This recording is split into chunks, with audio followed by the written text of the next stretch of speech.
ओम श्री शक्ति नमः। ओम श्री शक्ति नमः। ओम श्री शक्ति नमः। ओम श्री शक्ति नमः। रानी संध्यावली का राजा को पुत्र वध के लिए उद्यत करना। राजा का मोहिनी से अनु ने भिन्न मोहिनी का दुराग्रह तथा धर्मांध का राजा को अपने वध के लिए प्रेरित करना। वशिष्ठ जी कहते हैं, भूपति तदंत देवी संध्यावली ने पति के दोनों शरण पकड़कर धर्मांग के विनाश से संबंध रखने वाली बात कही। महाराज, आपकी पार्टी मैंने भी इसे बहुत समझाया, किंतु इस मोह रूपा मोहिनी को इस समय दूसरी कोई बात अच्छी ही नहीं लगती। इसका एक ही आग्रह है, एकादशी के दिन राजा भोजन करे अथवा अपने पुत्र का वध कर डाले। नाथ धर्म छोड़ने की अपेक्षा तो पुत्र का वध ही श्रेष्ठ है। राजन, गर्भ धारण करने में माता को ही अधिक क्लेश सहना पड़ता है और बालक पर उसी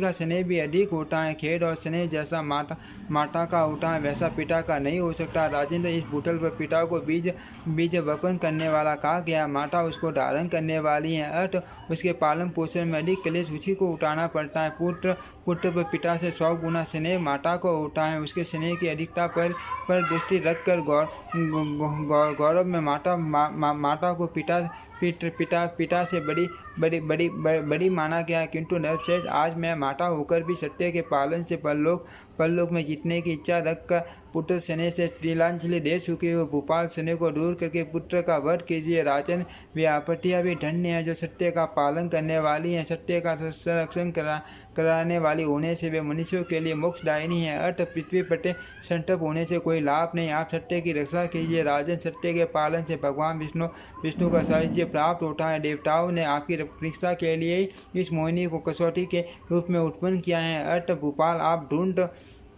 होकर प्रिय पुत्र का वध कीजिए। अपने सत्य पालन के उद्देश्य मोहिनी के वचन की पूर्ति कीजिए। वशिष्ठ जी कहते हैं, राजन, पत्नी की यह बात सुनकर महाराज रुक्मान ने मोहिनी के समीप रानी संध्यावली से इस प्रकार कहा, प्रिय पुत्र की हत्या बहुत बड़ी हत्या है। इस ब्रह्म हत्या से भी बढ़कर है। वह ब्रह्म हत्या से भी बढ़कर है। कहाँ मैं मंत्राचल पर गया और न जाने कहाँ से यह मोहिनी मुझे वहाँ मिली। देवी, यह स्त्री नहीं, धर्मांग का नाश करने के लिए साक्षात काल प्रिया काली है। धर्मांग धर्म विनयशील तथा प्रजा को अन्न पसंद रखने वाला है। अभी तक उसे कोई संतान भी नहीं हुई है। ऐसे पुत्रों को मारकर मेरी क्या गति होगी। देवी, पुत्रों को भी मारने से पिता के मन में दुख होता है। फिर जो धर्मशील तथा गुरुजनों का सेवक है उसके मरने से कितना दुख होगा। वरनीनी, इस समय आपके पुत्र के प्रताप से ही मैंने 60 द्वीपों के राज्य का उपभोग किया है। अपना यह पुत्र धर्मांध इस पृथ्वी पर सबसे श्रेष्ठ है। मनोरांगी, वह मेरे समूह से कुल का सम्मान बढ़ाने वाला है। सुंदरी मोहिनी मोह में डूबकर केवल मुझे दुख दे रही है। आप पुण्य शुभ वचनों द्वारा उसे समझाओ। अपनी प्रिय पत्नी संध्यावली से ऐसा कहकर राजा उस समय मोहिनी से इस प्रकार बोले, सुबह में मैं एकादशी को भोजन नहीं करूँगा और पुत्र की हत्या भी नहीं कर सकूँगा। अपने को और संध्यावली देवी को आरे से शीर्ष सकता हूँ। अपने को और संध्यावली देवी को आरे से शीर्ष सकता हूँ, अथवा आपके कहने से कोई भी और भयंकर कर्म कर सकता हूँ। शिवप्रभु, पुत्र के संबंध में यह दुष्टतापूर्ण आग्रह छोड़ दो। बताओ, पुत्र धर्मांग को मार देने पर आपको क्या फल मिलेगा।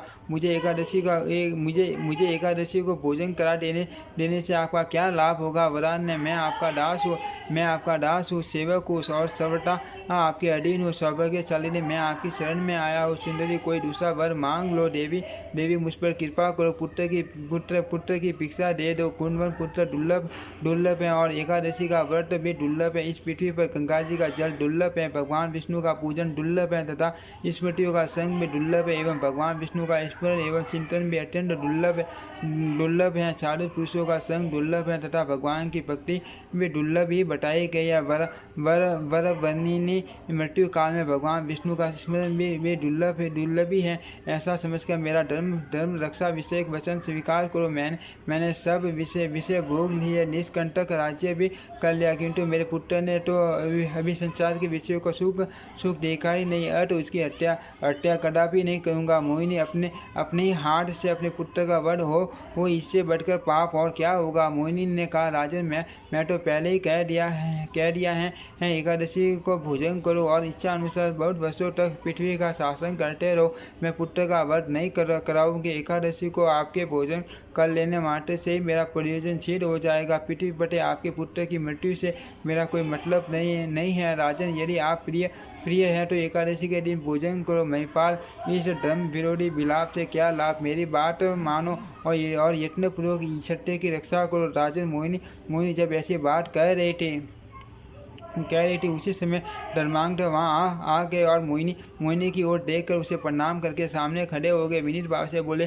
पामिनी आप यही लो, मेरे वर रूपी वर को ही ग्रहण करो। इसके विषय में तनिक भी शंका न करो। ऐसा कहकर उन्होंने राजा के आगे एक चमकती हुई तलवार रख दी और अपने आप को भी समर्पित कर दिया। तत्पश्चात सत्य धर्म में स्थित हो पिता से कहा, पिताजी, अब आपको मुझे मारने में विलंब नहीं करना चाहिए। महाराज, आपने मेरे माता मोहिनी के समक्ष जो प्रतिज्ञा की है उसे सत्य कर दिखाइए। आपके हित के लिए मेरा मरना मुझे अक्षय गति देने वाला है और अपने वचन के पालन से आपको भी तेजस्वी लोग प्राप्त होंगे। अर्थ पुत्र के मारे जाने का जो मान दुख है उसको त्याग कर अपने धर्म का पालन कीजिए।